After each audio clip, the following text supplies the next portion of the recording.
Mas eu ficar feliz mesmo, mano. Glória a Deus. Faz a glória por bem. Assim, é tão bom estar na casa de Deus, né, amados? É tão bom também nós estarmos em poucas pessoas por enquanto, que a gente pode conversar com todo mundo, a gente conhece todo mundo, a gente tem essa liberdade de estar em família, podemos estar mais próximos uns aos outros. Queridos, nessa noite, quando o pastor me deu a oportunidade de trazer a palavra, eu fui falar com Deus no particular. Falei: Deus, o Senhor sabe que eu não sou pregador, Pai, mas a tua palavra nos diz, o Senhor Jesus nos ensinou que nós deveríamos pregar o Evangelho a toda criatura, e qualquer um, crendo, sendo batizado, ele seria salvo. Então, não só eu, nenhum de nós nos podemos escalar quando temos a oportunidade de falar da palavra de Deus, quando nós temos a oportunidade de pregar o Evangelho, nós não podemos escalar. E eu fui orar a Deus, e o Senhor me mostrou claramente, escrito assim, ó, Isaías. Tá bom, Deus, vou falar sobre Isaías. Aí eu fui estudar a vida de Isaías. Então eu queria que você abrisse a sua Bíblia aí, no livro de Isaías, no capítulo 6. Hoje vamos aprender um pouquinho sobre a vida de Isaías. Nós seremos purificados pelo fogo do altar de Deus, como Isaías também foi purificado. Então prepara o seu coração aí, prepara a sua vida para receber tudo aquilo que Deus tem preparado para você nessa noite, meu irmão. Glórias a Deus. Será que eu posso ouvir um glória a Deus aí? Será que eu posso ouvir um aleluia aí? Aleluia, glória a Deus. Vamos lá, todos acharam? Amém?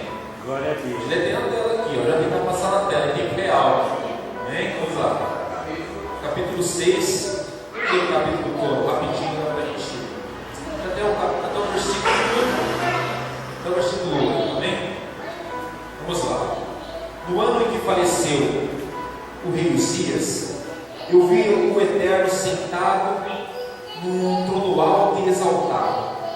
A água do seu manto preenchia todo o templo. Em torno dele posicionavam-se serafins. Cada um deles tinha 6 asas. Com 2 eles cobriam o rosto, e com 2 cobriam os pés, e com 2 voavam. E ao mesmo tempo clamavam uns aos outros: Santo, Santo, Santo é Yahvé, o Senhor dos exércitos. Eis que toda a terra está cheia da glória do Senhor. Ao som de suas vozes, os batentes das portas tremeram, e o templo ficou repleto de fumaça. Então gritei: ai de mim, não tenho salvação, porque sou um homem de lábios impuros, e vivo no meio de um povo de impuros lábios, e os meus olhos contemplaram o Rei, o Senhor dos exércitos. Imediatamente um dos serafins voou até onde eu estava, trazendo uma brasa viva que havia tirado do altar com uma tenaz. Com ela ele tocou a minha boca e declarou: vê, isto tocou os teus lábios, e a tua culpa será removida, e o teu pecado está perdoado. Em seguida ouvi a voz do Eterno que clamava: quem hei de enviar? Quem irá por nós? Ao que prontamente eu respondi: eis-me aqui, Senhor, envia-me a mim. Aleluia. Aleluia. Aleluia. Eu não sei você, meu irmão. Glória a Mas Deus. eu vejo, eu estou sentindo a presença do Senhor aqui. Amém. Aleluia. Vamos orar mais uma vez. Vamos fazer tudo diferente hoje. Vamos orar mais uma vez. Deus vai trabalhar na nossa história. Oh Deus maravilhoso. Nós temos a tua palavra, e a tua palavra é a verdade, Deus. A tua palavra não muda. Ela é a mesma hoje será eternamente, oh Pai. Então envia-nos a tua palavra, Pai. Que não seja o André falando, Deus, mas seja o próprio Espírito Santo ministrando nossos corações nessa noite neste lugar. Em nome de Jesus, em nome de Jesus, em nome de Jesus. Aleluia. Está pronto aí para receber a palavra de Deus, meu irmão? Amém. Toca mais um glória a Deus aí, irmão. Aleluia. Queridos, a palavra de Deus é um livro emocionante. A palavra de Deus é o maior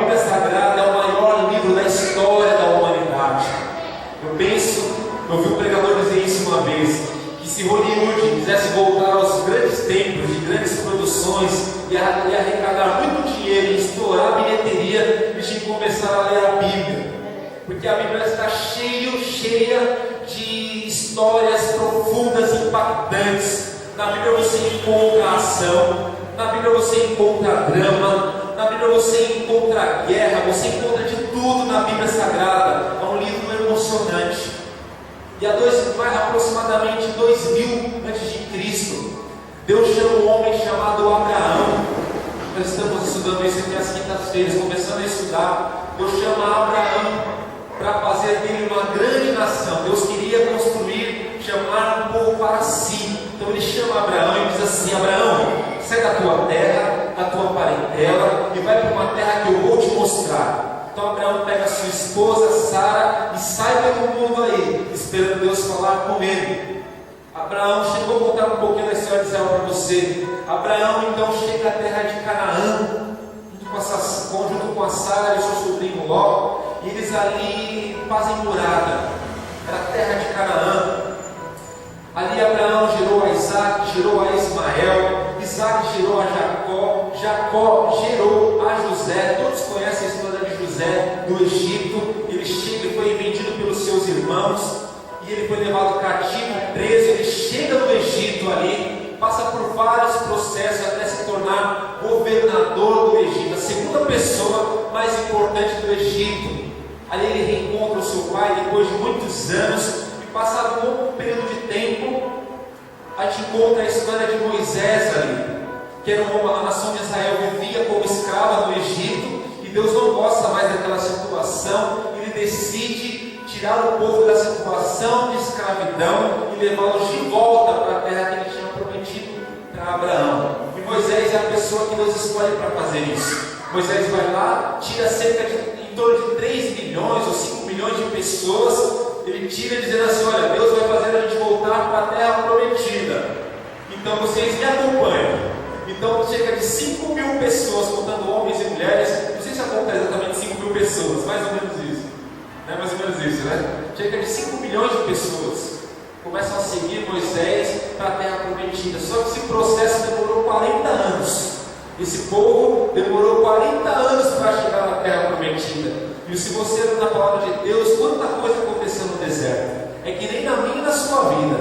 Quando a gente está no deserto, quanta coisa não acontece, não é? Tem momentos que a gente fala assim: não, Deus não está comigo, isso não vai dar certo, é impossível, é uma confusão. E foi assim na vida deles também, querido. Mas como Deus sempre cumpre a sua promessa, depois de 40 anos, eles chegam na terra de Canaã, na terra prometida. Chegando ali, Deus levanta Moisés, morre. Na verdade, Moisés nem morreu. Moisés foi arrebatado para o céu.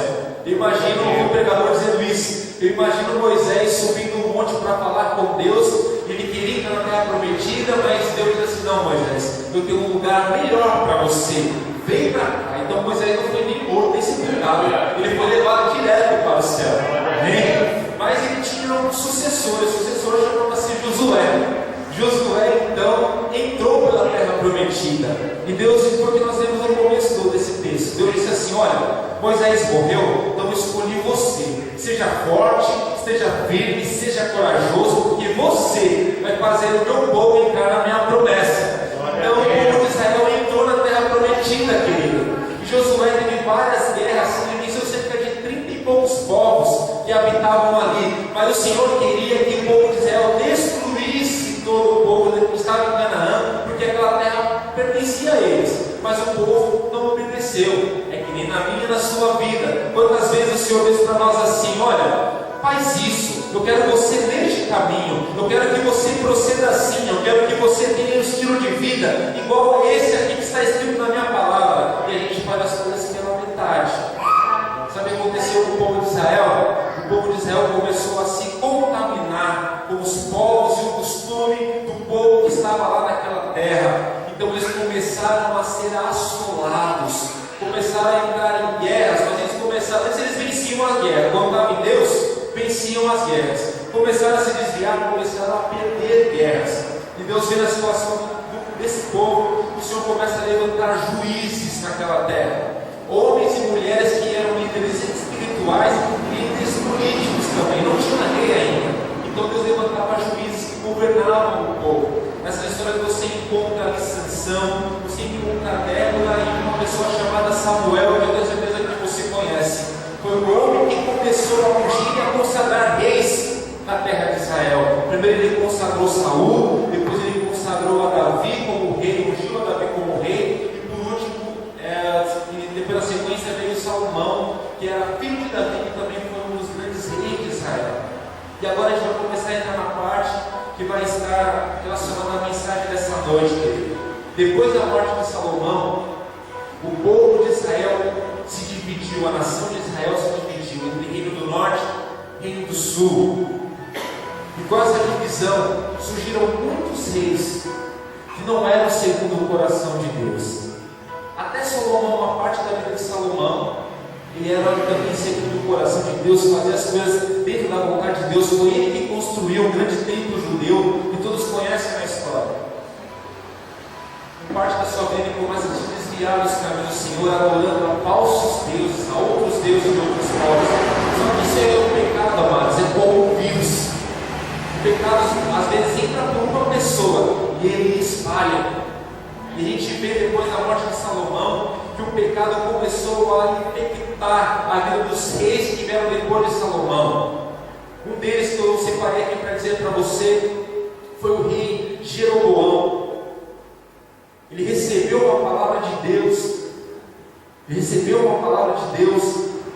ele seria o rei após Salomão, e 10 tribos estariam com ele. Ele conseguiu um grande governante, ele recebeu uma palavra de Deus, mas ele achou que era tal, ele achou que não precisava tanto seguir aquilo que a palavra que Deus tinha dito para ele, e ele simplesmente começa a distorcer a adoração naquele período. Ele chega ao ponto de criar um bezerro de ouro e colocar no templo de Deus para ser adorado.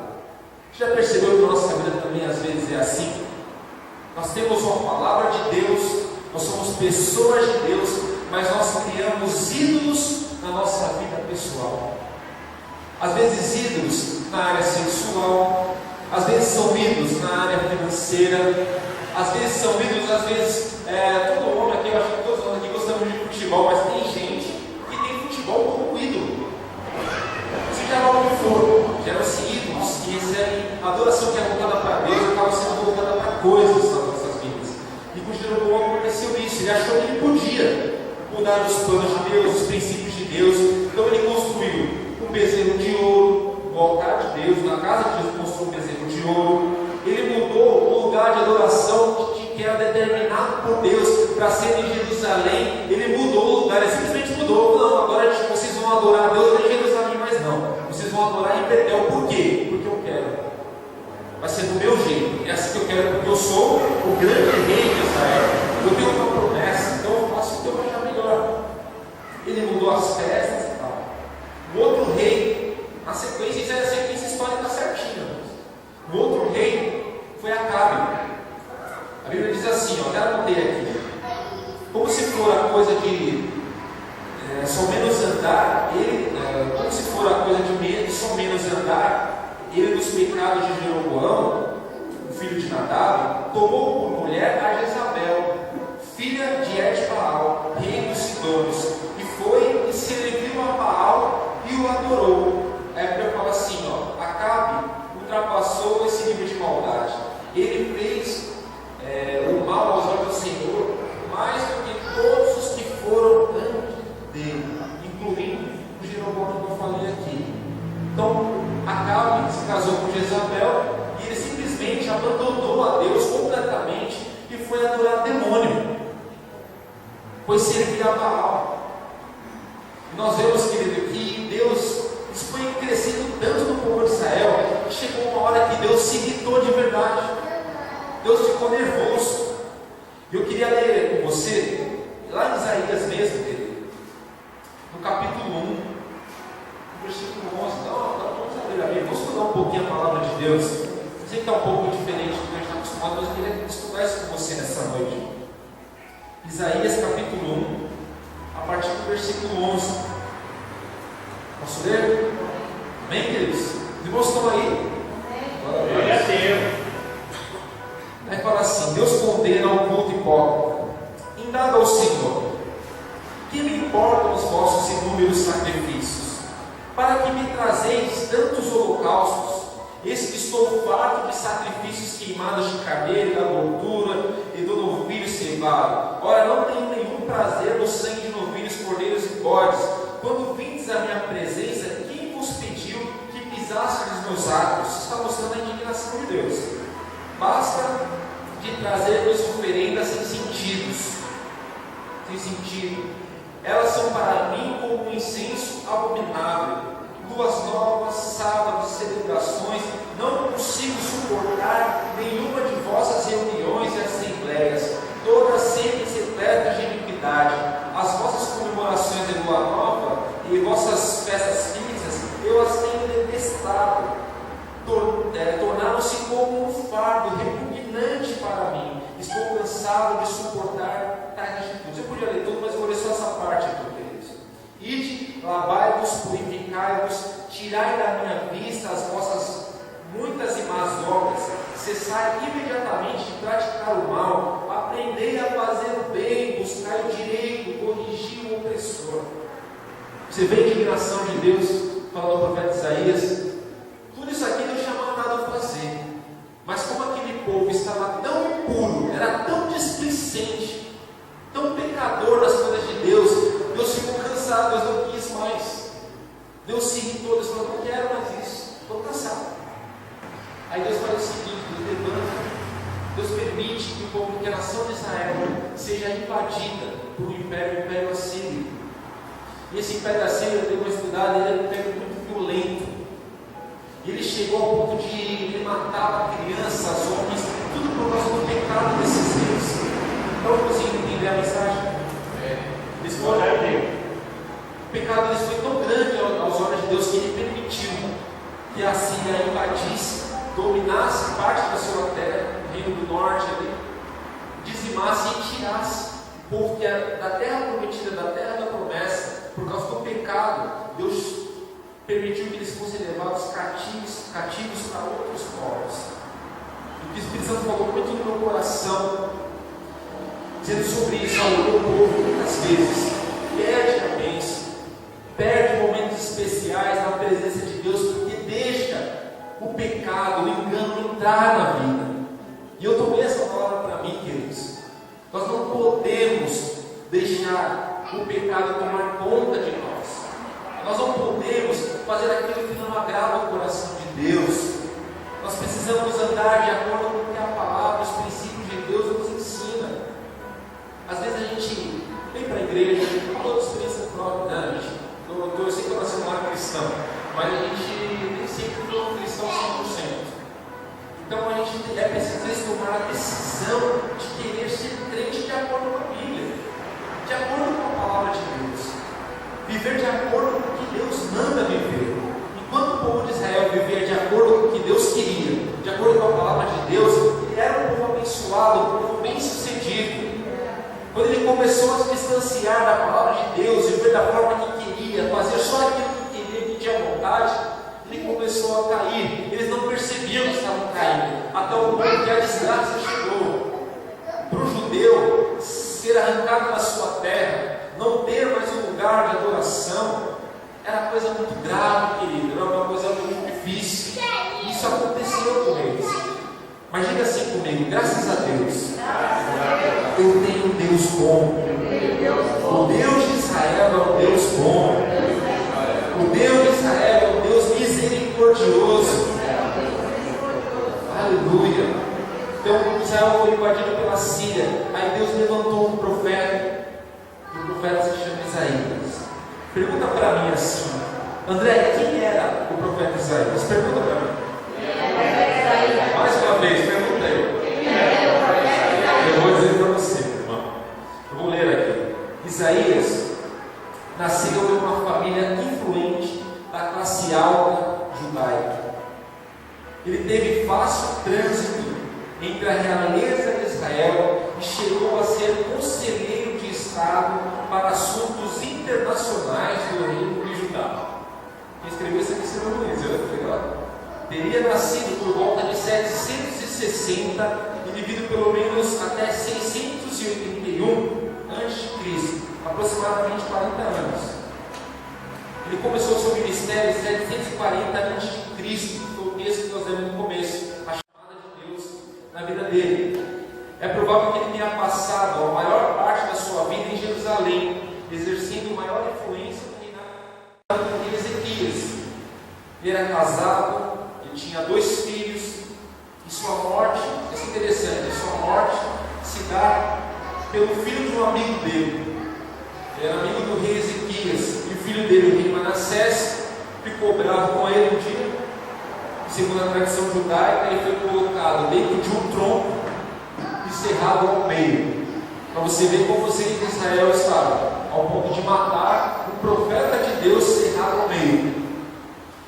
Mas Isaías foi o maior profeta do Velho Testamento, queridos. Por quê? Porque ele profetizou sobre a vinda do Messias. Queridos, se Jesus não tivesse vindo nesse mundo, não haveria salvação para nenhum de nós que estamos aqui. Jesus é a pessoa principal da história da humanidade. Toda a Bíblia, todo o Velho Testamento aponta para Jesus. Toda a história bíblica fala da esperança de que Jesus voltaria e ele salvaria a humanidade. A humanidade estava condenada, eu e você estávamos condenados. Mas em Jesus nós encontramos perdão para os nossos pecados. Nós temos acesso direto a Deus. Temos a esperança de um dia estarmos com o Senhor lá no céu, desfrutando das suas de ouro, de cristal, onde não haverá fome, não haverá pranto, não haverá angústia. Nós estaremos em todo o tempo diante do trono de Deus, vendo a beleza de Deus, glorificando o nome dele por toda a eternidade. É por causa de Jesus que nós temos tudo isso. Aleluia. Então, Isaías profetiza a casa de Israel e ele começa a dizer: olha, o Senhor cansou essa vida espiritual medíocre que vocês estão vivendo. O Senhor trará juízo. O Senhor trará juízo. E assim aconteceu. Eu não vou entrar nos detalhes porque a gente não tem tanto tempo, mas Israel começa a sofrer muita coisa. Deus quer de nós nessa noite, que nós corrijamos algumas coisas da nossa vida espiritual. O Senhor quer mais de nós, mais de mim, mais de você. Nós não podemos correr o risco que Jeroboão correu aqui, o erro que ele caiu, de achar porque ele tinha uma promessa, porque ele viveu alguma coisa de bom com Deus, que aquilo era para a vida toda, e só aquilo bastava. Não. Davi é um exemplo de uma busca constante de Deus. O que o Senhor quer de nós é uma vida de busca constante dele. Querido, a palavra diz que o diabo, ele anda rugindo ao nosso derredor, buscando como um leão tragar as nossas almas, queridos. O diabo não brinca, não. Ele quer matar a sua vida, ele quer destruir a sua família, ele quer destruir você, querido. Graças a Deus, como diz, nós temos um Deus bom, que nos protege, que nos guarda, que acampa os seus anjos ao redor daquele que o teme, porque senão Satanás nos destruiria em um piscar de olhos. Israel não percebeu isso e preferiu comer os manjares do pecado, da abominação e do mal, querido. E eles sofreram as consequências. Meu irmão, depois dessas invasões que eu falei para você, nunca mais Israel foi o mesmo. Mesmo na época de Jesus, Israel era escravo do Império Romano, querido. Depois que Jesus morreu, o Império Romano destruiu a cidade de Jerusalém, o templo de adoração do Senhor. Israel foi espalhado pelo mundo. Só em 1948, eu acho que eu pensei, eu não me lembro, Israel voltou para sua terra e até hoje eles vivem em guerra, querido. O pecado é coisa séria, o pecado é um vírus. O pecado corrói, o pecado é a porta de entrada para Satanás. Eu queria falar isso, mas eu vi que o Samuel fala isso. Só que assim, querido, nós precisamos aprender com a palavra de Deus, com o exemplo dos irmãos, das pessoas que eu vi aqui, para não cair no erro de Jeroboão, para não cair no meio de Acabe, para vivermos aquilo que Deus tem preparado para nós. Diga mais uma vez assim: graças a Deus, eu tenho um Deus bom. Graças a Deus, que o Deus de Israel é um Deus bom. Eu queria ler com você, agora eu queria que você lesse com calma. Lesse com calma, porque Deus realmente é bom. Deus é amor, é também justiça. Se Ele tiver que agir com justiça, Ele vai agir com justiça na minha e na sua vida, querido. Não pense que a vida cristã é um mar de rosas, não. A vida cristã é ouvir a palavra de Deus, estudar a palavra de Deus, orar e praticar a palavra de Deus. Vou dar exemplo para você: não matarás, não roubarás, não desejarás a mulher do teu próximo, não sentará à mesa com os escarnecedores. Eu não vou ler isso agora, mas Gálatas 5:20 tem uma relação de coisas que nós, como cristãos, não podemos praticar, não podemos fazer, queridos. A vida cristã é uma vida de santificação, de busca constante de Deus. Crente não bebe, crente não fuma, crente não joga na loteria, crente não anda em fornicação, crente não anda em adultério, crente não deseja a mulher do próximo. A vida do cristão é diferente, queridos. Se algum de nós tem vivido coisas assim, hoje é do Espírito Santo de Deus para o nosso coração, eu espero para o seu coração. É hora de viver para Deus em santificação. Deus quer viver para Deus em santificação. Deus quer orar mais, Deus quer estudar mais a palavra de Deus, querido. Aí a vida cristã começa a fazer sentido. Vamos ler capítulo 2 de Isaías. Isaías falou todas as profecias que ele tinha que falar sobre o futuro, o julgamento de Deus, mas também havia uma profecia de bênção. Estou tentando dizer isso para você, que o mesmo Deus que traz juízo, o mesmo Deus que pesa a mão, o Deus que corrige o seu povo, também é um Deus que ama. Ele nunca deixará desamparado, é como um filho. Você corrige o filho, você às vezes dá uma palmadinha no filho, brinca com o filho, mas é para o bem dele. E você nunca, por mais que ele faça alguma coisa errada, você nunca vai deixá-lo desamparado, você nunca vai abandonar. Você vai cuidar, é assim que Deus faz conosco. Vamos ler, capítulo 2 de Isaías. Eis, portanto, a visão de Isaías, filho de Amós, recebeu acerca do futuro de Judá e Jerusalém. Nos últimos dias, o monte do templo do Senhor será estabelecido como o principal. Ele será elevado acima das colinas, e todas as nações correrão para ele. Muitos povos virão, exclamando: vinde, subamos ao monte do Senhor, a casa do Deus de Jacó, para que ele nos instrua a respeito dos seus caminhos, e assim andemos nas suas veredas. Com efeito, de Sião sairá a lei, e de Jerusalém virá a palavra de Deus. Ele julgará entre as nações e solverá as contendas para muitos povos, e estes converterão suas espadas em lâminas de arado, e as suas lanças em foices. Uma nação não mais levantará sua espada contra outra, e nem será necessário que se preparem para a batalha. Ó descendência de Jacó, vinde, pois, e andemos na luz do Senhor. Isso é uma profecia, querido, que ainda não aconteceu. Acho que todos aqui sabem. Nós cristãos evangélicos aguardamos a volta do nosso Senhor Jesus Cristo. Quantos aqui aguardam a volta do Senhor Jesus Cristo? De verdade, quantos aguardam a volta de Jesus Cristo? Essa é uma palavra de Isaías que nos cumpriu. Jesus voltará, mesmo Jesus que foi morto e ressuscitou, ele voltará. Primeiro para buscar a sua igreja, mas depois ele vai voltar para governar essa terra aqui, queridos, onde haverá justiça plena. Você não está cansado de tanta injustiça? Você não está cansado de tanto sangue derramado? Você não está cansado do perigo da prostituição aí? Mas eu digo para você, vai chegar o dia em que a justiça será feita sobre a face da terra, meu irmão. Será feita por Jesus Cristo, meu Deus, a pessoa que você veio adorar neste lugar. Você viu como o nosso Deus é bom? Deus muitas vezes na nossa vida, Ele trata conosco às vezes de forma dura, nos corrigindo com uma palavra como hoje. Pode ter certeza que não é o André falando, é Deus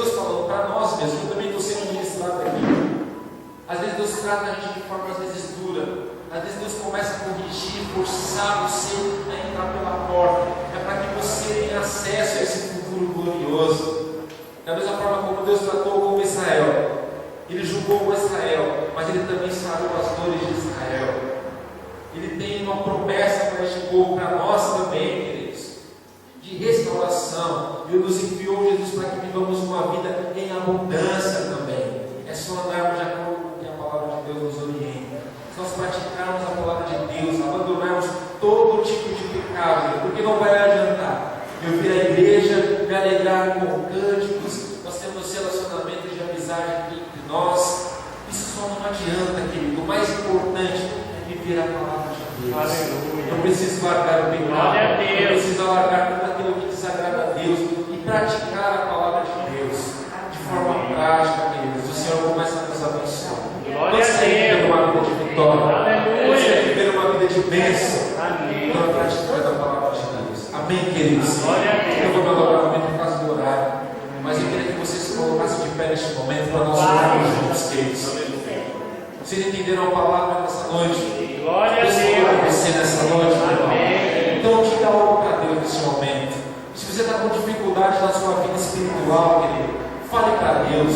Se você tem vícios e pecados que você não consegue parar de fazer, se você perdeu a vontade de estudar a palavra, se você perdeu a vontade de adorar a Deus no seu particular, este é o momento de você falar com Deus. Este é o momento de você se arrepender dos seus pecados. Este é o momento de você pedir ajuda para o teu Deus, meu irmão. Enquanto você orar, Deus vai trabalhar na sua vida e no seu lugar, queridos. Vamos falar com Deus. Oh, Deus maravilhoso, nós estamos aqui nessa roda de oração, Pai, buscando a Tua presença, Pai. Nós somos falhos, Deus, pecadores, Pai. Muitas vezes, Senhor, nós desviamos da Tua palavra, da Tua verdade, Senhor. Nós abandonamos os Seus princípios, Senhor.